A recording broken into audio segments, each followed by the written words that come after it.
Welcome, in front of me I have Motorola Moto G8 Power Lite, and today I'll show you how you can check battery capacity.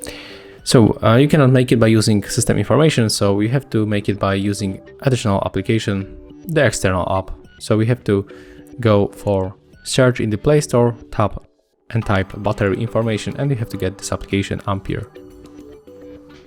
Let's install. Right now click to open.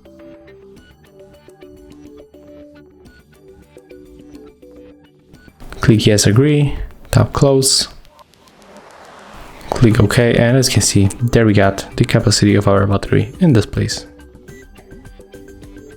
And you can also find a couple of the other informations, like actually temperature, health, and the status.